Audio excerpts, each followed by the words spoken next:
the quiet formula that rewrote logic. For centuries, logic felt absolute. A statement was either true or false. Nothing existed in between. To understand how logic was quietly rewritten, we need to return to a time when certainty was built into reasoning itself. Classical logic assumed clean boundaries. A claim could be proven or disproven. Ambiguity was a failure, not a feature. Any statement that could not be clearly assigned to one category or the other was treated as a deficiency of language or thought, something to be resolved rather than accommodated. This mattered because reasoning felt stable. Arguments ended decisively. Disagreement had an endpoint. Once logic spoke, debate stopped. Truth felt reachable, even inevitable. Then a subtle formula appeared, one that allowed truth to exist by degrees. Statements could be partially true. Conditions could overlap.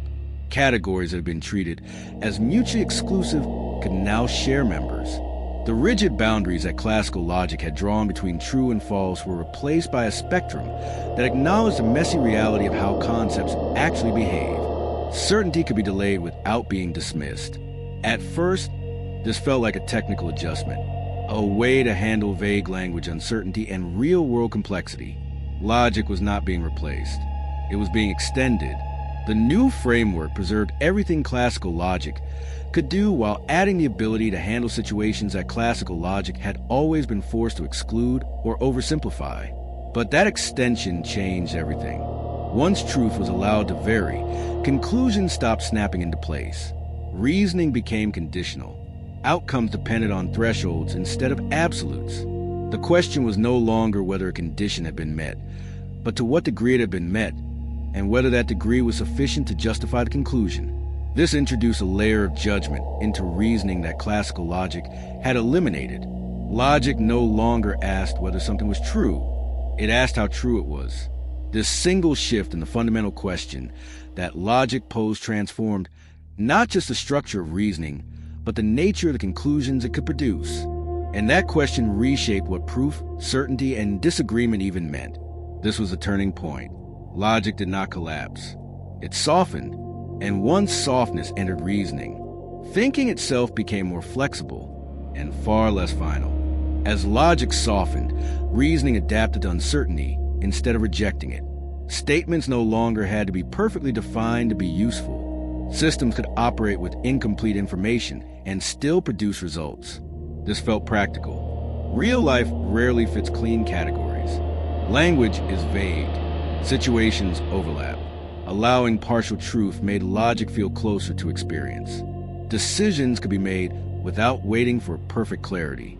But this shift changed authority. When truth became graded, conclusions became negotiable. Disagreement no longer ended with proof. It lingered within ranges and thresholds.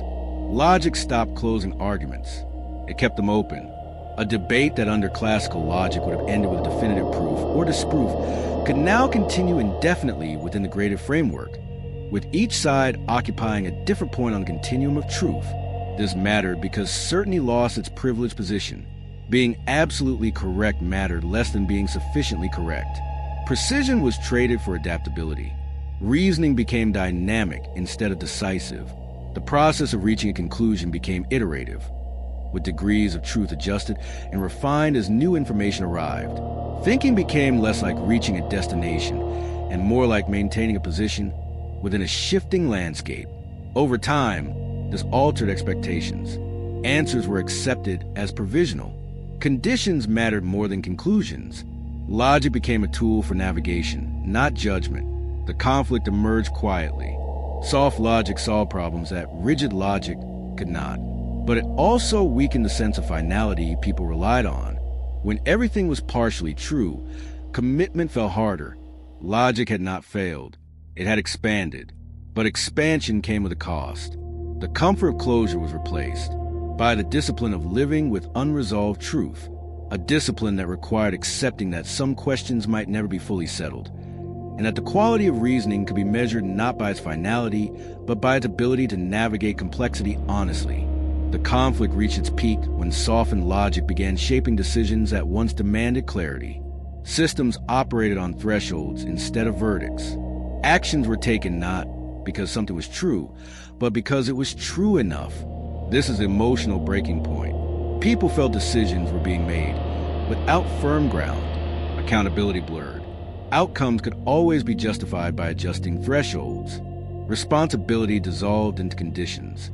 When the basis for a decision could be adjusted by shifting a threshold, accountability became a moving target. The person responsible for the outcome could always point to conditions under which the decision was made and argue that the conditions, not the judgment, were the real source of any error. Mathematically, nothing was broken. Graded truth handled complexity honestly, but psychologically it was destabilizing. Humans are drawn to closure. Soft logic offered flexibility, but withheld finality. This tension reshaped debate. Arguments no longer ended. They drifted. Disagreement persisted because proof no longer forced resolution. Two parties could examine the same evidence, apply the same logical framework, and arrive at different conclusions simply by placing the threshold of sufficiency at different points. Logic, which had once been the tool that ended disputes, became the framework within which disputes continued. Logic could explain why someone acted, but not why they must. The deeper issue was trust. When truth became conditional, belief became cautious. Commitment weakened.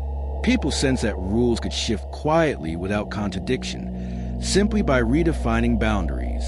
The conflict was no longer about correctness. It was about legitimacy, about whether decisions grounded in partial truth felt strong enough to be accepted. And for many, living inside permanent conditionality felt like standing on moving ground. The psychological experience of reasoning within a system that never fully settles, that always leaves room for revision and reinterpretation, created a pervasive sense of instability that classical logic had never imposed. The resolution begins when softened logic is understood not as indecision, but as honesty. Reality is rarely binary. Allowing degrees of truth reflects how the world actually behaves. This reframing restores trust. Decisions are seen as adaptive rather than arbitrary. Thresholds are acknowledged openly. Responsibility is reclaimed by those who set them, not hidden behind absolutes. The deeper lesson is balance. Rigid logic offered clarity, but ignored nuance. Soft logic captures nuance, but demands judgment. Neither is sufficient alone. Logic did not lose its power. It changed its purpose, from delivering final answers to guiding decisions through uncertainty. This transformation was not a diminishment of logic's power, but a maturation of its purpose, an acknowledgement that the world it was being asked to reason about was far more complex than the binary framework that had served reasoning for centuries. When this is understood, conditional truth becomes less unsettling. It becomes a reminder that reasoning is a process, not a verdict. And in a world too complex for absolutes, that may be the most honest form of logic we have. Not because it provides a comfort of certainty, but because it reflects the actual texture of a world in which truth is rarely absolute and decisions must be made within conditions that are always, to some degree, incomplete. Subscribe to join the journey.